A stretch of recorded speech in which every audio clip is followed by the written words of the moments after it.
تو انہوں نے اگر جان بوجھ کر کسی پڑھنے والے نے پہلے بعد والی صورت پڑھی اور بعد میں پہلی والی صورت پڑھی تو ایسا کرنا مکروہ تحریمی ہے، سخت گناہ کی بات ہے۔ اور اگر کسی نے جان بوجھ کر نہیں پڑھا بلکہ بھولے سے پڑھ لیا تو ایسا کرنا مکروہ نہیں ہے اگر کسی سے ایسا ہو جاتا ہے، لیکن ان دونوں صورتوں میں نماز اس کی ادا ہو جائے گی، نماز جو ہے کراہت کے ساتھ ادا ہو جائے گی کیونکہ یہ کام اس نے مکروہ کیا ہے۔ یہ تو حکم تھا فرائض کا۔ جہاں تک واجبات، جہاں تک سنن کا تعلق ہے، نوافل کا تعلق ہے، تو اگر نفل نماز میں کسی شخص نے صورتوں کی ترتیب تبدیل کر دی، پہلے بعد والی پڑھ لی اور دوسری رکعت میں پہلے والی پڑھ لی، تو اگر جان بوجھ کر بھی ایسا کرتا ہے تو اس سے نماز مکروہ تو نہ ہوگی، لیکن بہتر یہ ہے کہ نوافل میں بھی قرآن کریم کی صورتوں کو اسی ترتیب سے پڑھا جائے جس ترتیب سے قرآن کریم میں آئی ہیں۔ سعد امجد صاحب فیصل آباد سے آپ سوال کرتے ہیں کہ درود شریف کو مختصر لکھنا اور پڑھنا جیسے صلی اللہ علیہ وسلم یہ بے ادبی ہے یا نہیں؟ جہاں تک آپ کے اس سوال کا جواب ہے تو اگر کوئی صلی اللہ علیہ وسلم والا درود شریف پڑھتا ہے تو یہ بے ادبی نہیں ہے، یہ ادب کی بات ہے اور یہ جائز ہے، اور یہ محدثین کرام، صحابہ کرام رضی اللہ تعالی عنہم، ان سے یہ بات منقول ہے کہ وہ صلی اللہ علیہ وسلم کا درود شریف پڑھا کرتے تھے۔ باقی صلی اللہ علیہ وسلم درود پڑھنے سے درود شریف پڑھنے کا جو وظیفہ ہے وہ تو ادا ہو جائے گا، البتہ بعض درود جو فضیلت والے ہیں اور بعض چھوٹے ہیں، تو بعض درود جو بڑے ہیں اور فضیلت زیادہ ہے، ظاہری بات ہے ان کو پڑھنے سے ثواب زیادہ ہوگا، اور وہ درود شریف جو کم فضیلت والے ہیں ان کو پڑھنے سے ثواب کم ہوگا، لیکن ہر دو قسم کے درود شریف کو پڑھنے سے درود شریف کا وظیفہ ادا ہو جائے گا۔ مزید آپ لکھتے ہیں کہ صلی اللہ علیہ وآلہ وسلم والا درود شریف کہنا کیا یہ صحابہ کرام سے ثابت ہے؟ نیز صحابہ کرام کون سا درود زیادہ پڑھتے لکھتے تھے؟ صلی اللہ علیہ وآلہ وسلم کا درود پڑھنا یہ بھی صحابہ کرام رضی اللہ عنہم سے ثابت ہے۔ علامہ ابن المنذر رحمہ اللہ نے اپنی کتاب الاوسط میں، اسی طرح امام ابو جعفر الطحاوی الحنفی رحمہ اللہ اپنی کتاب شرح معانی الآثار میں انہوں نے کئی احادیث ایسی ذکر فرمائی ہیں کہ جس میں صحابی رسول نے یہ الفاظ استعمال فرمائے، قال رسول اللہ صلی اللہ علیہ وآلہ وسلم، تو لہٰذا یہ درود پڑھنا بھی جائز ہے۔ البتہ صحابہ کرام رضی اللہ عنہم اجمعین سے جو زیادہ درود منقول ہے وہ یہی ہے صلی اللہ علیہ وسلم۔ محمد اسماعیل صاحب آپ برما سے سوال کرتے ہیں، آپ کا سوال یہ ہے کہ اگر پورا قرآن کریم ختم ہونے کے بعد تمام سجدہ تلاوت کو ایک ہی نشست میں بیٹھ کر ادا کر لیا جائے تو کیا سجدہ تلاوت سب کے سب ادا ہو جائیں گے یا نہیں؟ نیز ہر سجدہ الگ الگ ادا کرنا بہتر ہے یا اکٹھے ادا کرنا؟ جہاں تک پہلے سوال کا تعلق ہے تو بہتر تو یہی ہے کہ انسان جب سجدہ تلاوت والی آیت تلاوت کرتا ہے تو تلاوت کرنے کے بعد سجدہ کر لے، لیکن اگر فوراً سجدہ نہیں کرتا تو بعد میں سجدہ کرنے کی بھی گنجائش ہے، بعد میں بھی سجدہ تلاوت ادا کیا جا سکتا ہے۔ اور جہاں تک اس مسئلہ کا تعلق ہے کہ ایک ہی نشست میں قرآن کریم کو ختم کیا اور اس کے 14 کے 14 سجدے اگر ایک ہی جگہ بیٹھ کر ادا کر لیے جائیں تو ادا ہو جائیں گے، تو اس کا جواب یہ ہے کہ جی ہاں ادا ہو جائیں گے۔ اس کے لیے بہتر تو یہ ہوتا ہے کہ انسان کھڑا ہو جائے، سجدہ کرے ایک، پھر اس کے بعد کھڑا ہو جائے، پھر دوسرا سجدہ، بہتر تو یہ صورت ہے۔ لیکن اگر اپنی جگہ پر بیٹھے ہوئے ایک سجدہ کر لیا پھر بیٹھ گئے، پھر دوسرا کر لیا پھر بیٹھ گئے، اس طرح بھی اگر سجدے ادا کر لیے جائیں تو اس طرح بھی ادا کرنا جائز ہے۔ گلبانو صاحبہ انڈیا سے آپ یہ سوال کرتی ہیں کہ عورت کے لیے بیوٹی پارلر کا کاروبار کرنا کیسا ہے؟ اس کے حکم میں کچھ تفصیل ہے، اس کو سمجھ لیا جائے۔ نمبر ایک یہ کہ عورت کے لیے کوئی بھی کاروبار کرنا، اس کے لیے بنیادی طور پر یہ دیکھا جائے کہ اگر اس کو اس کاروبار کی ضرورت ہے، آمدن کے لیے، گھر کے اخراجات کے لیے ضرورت ہے تو اس کام کو کرے، اور اگر بلا ضرورت ہو تو بہتر یہ ہے کہ اس کو نہ کیا جائے۔ عورت کے لیے اصل حکم یہی ہوتا ہے کہ وہ اپنے گھر میں رہے، گھر میں سے باہر جانے کے لیے اگر ضرورت ہے تو باہر جایا جائے، اگر ضرورت نہ ہو تو پھر گھر پر ہی رہنا عورت کے لیے زیادہ موزوں اور زیادہ مناسب ہے۔ اور جہاں تک بیوٹی پارلر کا تعلق ہے تو اس کے لیے پہلی شرط تو یہ ہے کہ بیوٹی پارلر میں مردوں کا داخلہ ممنوع ہو، وہاں خواتین بھی ہوں، مرد بھی ہوں، اور مردوں اور خواتین کا اگر اختلاط ہو تو یہ اس طرح بیوٹی پارلر چلانا جائز نہیں ہے۔ دوسری بات یہ کہ وہاں پر اگر زیب و زینت کا کام ہوتا ہے تو زیب و زینت کا کام خواتین صرف خواتین کے لیے کریں۔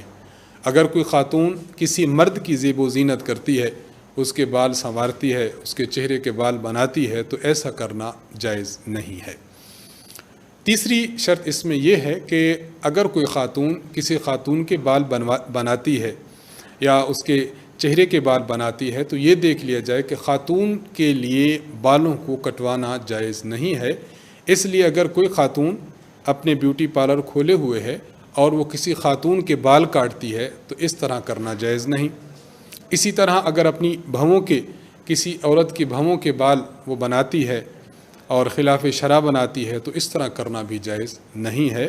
خلاصہ اس جواب کا یہ نکلتا ہے کہ اگر بیوٹی پارلر ضرورت سمجھتی ہے خاتون اپنے لیے تو اس کو کھولنے کی اجازت ہے، لیکن ان شرائط کا خیال رکھے، مردوں اور خواتین کا اختلاط نہ ہو اور وہاں پر صرف عورتوں کی زیب و زینت کا کام ہونا چاہیے تو ٹھیک ہے، وگرنہ درست نہیں۔ اور تیسری بات یہ کہ خواتین کا بھی اگر کام ہے تو ایسے امور وہاں پر ہونے چاہیے کہ جو خلاف شریعت نہ ہوں۔ مثلا ایک عورت کو وگ لگانی پڑی تو وگ کسی انسانی بانوں کی اگر اس نے لگا دی ہے تو یہ بھی جائز نہ ہوگا۔ ان امور کا اگر خیال رکھا جائے تو پھر عورت کے لیے بیوٹی پارلر کھولنے کی گنجائش ہے۔ شاہد حسین صاحب ڈیرہ اسماعیل خان سے آپ یہ سوال کرتے ہیں کہ میں ایک دیہاتی علاقے میں رہتا ہوں، میں نے پوچھنا یہ ہے کہ کیا بگلے کا گوشت کھانا جائز ہے یا نہیں؟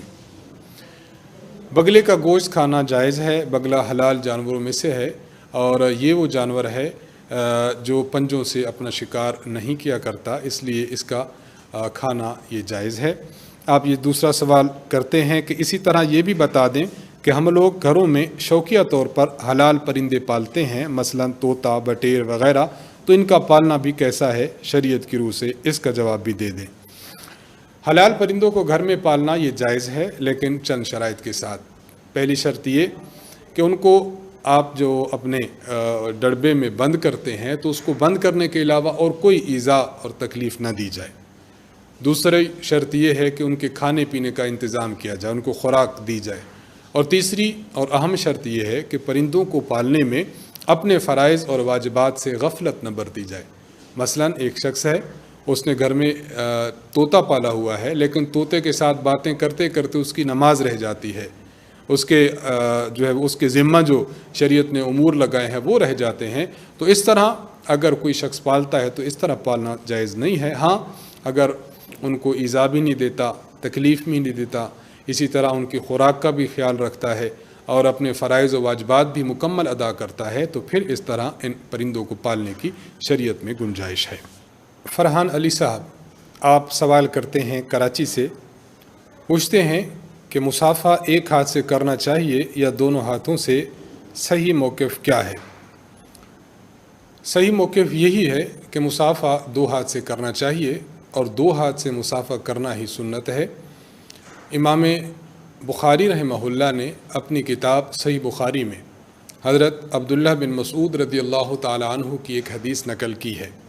حضرت عبداللہ بن مسعود رضی اللہ عنہ نے جناب رسول اللہ صلی اللہ علیہ وسلم سے تشہد سیکھا، تو اس واقعہ کا تذکرہ اس حدیث میں فرماتے ہیں، علمنی النبی صلی اللہ علیہ وسلم التشہد وکفی بین کفی، کہ نبی علیہ الصلوۃ والسلام نے مجھے تشہد سکھایا، التحیات للہ والصلوات والطیبات، اور حالت یہ تھی کہ میرا ہاتھ نبی علیہ الصلوۃ والسلام کے دونوں ہاتھوں کے درمیان تھا، یعنی حضور علیہ الصلوۃ والسلام نے مصافحہ فرما کر مجھے تشہد سکھایا تھا۔ امام بخاری رحمہ اللہ نے پہلے باب جو قائم کیا ہے وہ باب قائم کیا باب المصافحہ کا، پھر اس کے بعد باب قائم کیا باب الاخذ بالیدین، یعنی پہلا جو چیپٹر تھا اس کا جو عنوان تھا وہ یہ تھا کہ یہ باب ہے جس میں مصافحہ کا بیان ہوگا۔ اس باب کے تحت حضرت عبداللہ بن مسعود رضی اللہ عنہ کی اسی حدیث کو نقل کیا جس میں حضور علیہ الصلوۃ والسلام حضرت عبداللہ بن مسعود کو مصافحہ سکھا رہے ہیں اور دونوں ہاتھوں کے ساتھ مصافحہ کر رہے ہیں، تشہد سکھا رہے ہیں اور دونوں ہاتھوں کے ساتھ مصافحہ کر کے سکھا رہے ہیں۔ اس کے بعد امام بخاری رحمہ اللہ نے دوسرا چیپٹر قائم کیا جس کو عنوان دیا باب الاخذ بالیدین، کہ دونوں ہاتھوں کے ساتھ پکڑنا۔ ان دونوں بابوں میں جو دوسرے باب میں بھی حدیث نقل کی ہے وہ عبداللہ بن مسعود رضی اللہ عنہ کی یہی حدیث نقل کی جس میں نبی علیہ السلام نے دونوں ہاتھوں سے مصافحہ فرما کر حضرت عبداللہ بن مسعود کو تشہد سکھایا ہے رضی اللہ عنہ۔ دونوں ابواب میں ایک ہی حدیث کو ذکر کرنا، اور پہلا باب تھا مصافحہ کا اور دوسرا باب تھا دونوں ہاتھوں سے پکڑنے کا۔ یہ دونوں بابوں کو جب ہم ملاتے ہیں تو اس سے معلوم ہوتا ہے کہ مصافحہ کرنا ہے اور مصافحہ دونوں ہاتھوں سے کرنا ہے۔ امام بخاری رحمہ اللہ نے دو بڑے بڑے محدثین ہیں اور تبع تابعی ہیں، حضرت حماد بن زید اور حضرت عبداللہ بن مبارک رحمہم اللہ۔ آپ کے بارے میں امام بخاری نقل فرماتے ہیں صافح حماد بن زید ابن المبارک بکلتا یدہ، حضرت حماد بن زید نے حضرت عبداللہ بن مبارک رحمہم اللہ انہوں نے ان سے مصافحہ کیا بیدیہ اور اپنے دونوں ہاتھوں سے مصافحہ کیا۔ تو ان احادیث مبارک اور آثار ان دونوں سے یہ بات ثابت ہوتی ہے کہ مصافحہ دو ہاتھ سے کرنا یہ مسنون ہے، ایک ہاتھ سے مصافحہ نہ کیا جائے۔ اس پر ہمارے استاذ محترم حضرت متکلم اسلام مولانا محمد الیاس گھمن صاحب دامت برکاتہم کے مستقل نوٹس ہیں ایک فائل کی شکل میں جن کا عنوان ہے دو ہاتھ سے مصافحہ، ہماری ویب سائٹ پر بھی آپ کو مل جائیں گے، تو انہیں ڈاؤن لوڈ کر کے آپ اس کا مطالعہ کریں، بہت مفید اور عمدہ گفتگو فرمائی ہے۔ محمد ارشد صاحب سندھ سے آپ نے دو سوال کیے ہیں۔ پہلا سوال یہ کرتے ہیں کہ میری بھتیجی پیدا ہوئی ہے، ہم اس کا نام نائلہ رکھنا چاہتے ہیں، کیا یہ نام رکھنا درست ہے اور اس نام کا کیا معنی ہے؟ جی ہاں، یہ نام درست ہے اور اس کا معنی بھی اچھا ہے۔ اس کا معنی عطیہ، حاصل کرنے والی اور گفٹ ہے۔ صحابیات میں سے بہت سی صحابیات ایسی ہیں جن کا نام نائلہ ہے۔ خود حضرت عثمان بن عفان رضی اللہ تعالی عنہ آپ کی ایک بیوی کا نام نائلہ تھا، تو یہ نام رکھنا درست ہے اور جائز ہے، اس کو رکھا جا سکتا ہے۔ آپ کا دوسرا سوال یہ ہے کہ اسامہ نام کا کیا معنی ہے؟ اسامہ کا معنی ہے شیر، یہ نام بھی اچھا ہے۔ احمد حسان صاحب لاہور سے آپ یہ سوال کرتے ہیں کہ کسی کی سفارش کرنا کیسا ہے؟ مثلا ایک شخص کا کام کسی محکمے میں رکا ہوا ہے، اگر میں اپنی پرزور سفارش کرتا ہوں تو ہو سکتا ہے کہ کام اس کا ہو جائے، تو کیا شرعاً سفارش کرنا درست ہے یا نہیں؟ تفصیل سے جواب دیں۔ سفارش کے لیے بنیادی طور پر ایک بات دیکھی جائے وہ یہ کہ جس کام کی آپ سفارش کرنا چاہ رہے ہیں وہ کام شرعاً جائز اور درست بھی ہو، اور جس شخص کا کام ہے اس کا حق بھی ہو۔ مثلا ایک ادارہ ہے، اس میں اس نے بھی درخواست دی، دوسروں نے بھی درخواست دی، اب کچھ ایسے ہیں جو درخواست دینے والے امیدوار ہیں جو ٹاپ لسٹ میں ہیں، اب حق ان کا زیادہ ہے کہ وہ نوکری پر ان کو رکھا جائے، لیکن آپ ٹاپر کو نہیں، آپ لویسٹ کسی بندے کی بات کرتے ہیں اور اس کی سفارش کرتے ہیں، حالانکہ جس کی سفارش کی جا رہی ہے اس کا حق نہیں بنتا، حق کسی اور کا ہے، تو اس طرح کی سفارش کرنا جائز نہیں ہے۔ اسی طرح یہ بھی دیکھا جائے کہ جس کام کی سفارش کی جا رہی ہے وہ کام درست ہے یا نہیں۔ مثلا ایک آدمی غلط طور پر کسی سے پیسے وصول کرنا چاہتا ہے اور آپ کے کہنے سے جو بندہ ہے وہ پیسے دینے کو تیار ہو جائے گا، گو کہ غلط طور پر ہیں، تو اس کام کو اگر دیکھا جائے تو بنیادی طور پر یہ کام ہی غلط ہے، تو اس طرح یہ سفارش کرنا بھی جائز نہیں ہے۔ تو خلاصہ اس کا یہ نکلتا ہے کہ جس کی سفارش کی جا رہی ہے حق اسی کا ہو تب کرنا جائز ہے۔ نمبر 2، جس کام کی سفارش کی جا رہی ہے وہ کام بھی شرعی طور پر جائز ہو، اگر وہ ناجائز ہے تو اس کام کی سفارش کرنا بھی جائز نہیں ہوگا۔ خلیل احمد صاحب راولپنڈی سے آپ ایک سوال کرتے ہیں کہ ایک شخص کے سامنے کے بال جھڑ گئے ہیں، وہ وگ لگوانا چاہتا ہے، تو کیا اس کا وگ لگانا جائز ہے یا نہیں؟ وگ لگانے میں بنیادی طور پر یہ دیکھا جائے کہ اگر بال کسی انسان کے ہیں، انسانی بال کی بنی ہوئی وگ لگا رہا ہے، تو ایسی وگ لگانا جائز نہیں ہے، ایسی وگ لگانا حرام ہے۔ احادیث مبارکہ میں اس پر سخت وعید آئی ہے۔ اور اگر وہ ایسی وگ لگا رہا ہے جو انسانی بالوں سے بنی ہوئی نہیں ہے، کسی اور چیز کے بال ہیں، کسی اور چیز کی اون ہے، یا ایسے ہیں جو مصنوعی قسم کے بال ہیں، تو ان کی وگ لگانا یہ اس کی اجازت ہے، اس کی گنجائش ہے، یہ لگوائی جا سکتی ہے۔ اور اس کا حکم بھی سمجھ لیا جائے وہ یہ کہ اگر وگ لگاتا ہے اور وگ اس کے جس جھلی پر بال رکھے ہوئے ہیں وہ جھلی اس کے سر پر چسپاں کر دی جاتی ہے، وہ اتر نہیں سکتی، یعنی کسی لیپ کے ذریعے اس کو پکا کر دیا جاتا ہے، تو اگر یہ شخص غسل کرنا چاہے، واجبی غسل، تو اس شخص کے لیے ضروری ہے کہ اس کو ہٹا لے، ہٹانے کے بعد اپنے سر کو دھو لے۔ تو اس کا اگر خیال رکھے گا تو پھر درست ہوگا۔ اسی طرح اگر وہ نماز کا وضو کرتا ہے اور وگ نے اس کے پورے سر کو ڈھانپا ہوا ہے، تو پھر اس وگ پر مسح کرنا درست نہیں ہوگا۔ وگ کو اتار کر پھر اپنے سر پر مسح کرنا یہ اس کے وضو کے لیے ضروری ہوگا۔ ظہور احمد صاحب آپ کراچی سے سوال کرتے ہیں کہ آج کل ایک ٹرینڈ یہ چلا پڑا ہے کہ والد صاحب اپنی اولاد کو وراثت سے محروم کر رہے ہیں۔ مثلاً اخبار میں ایک خبر دے دی کہ میرا فلاں بیٹا میری جائیداد سے محروم ہوگا، میں اس کو اپنی جائیداد سے آگ کرتا ہوں۔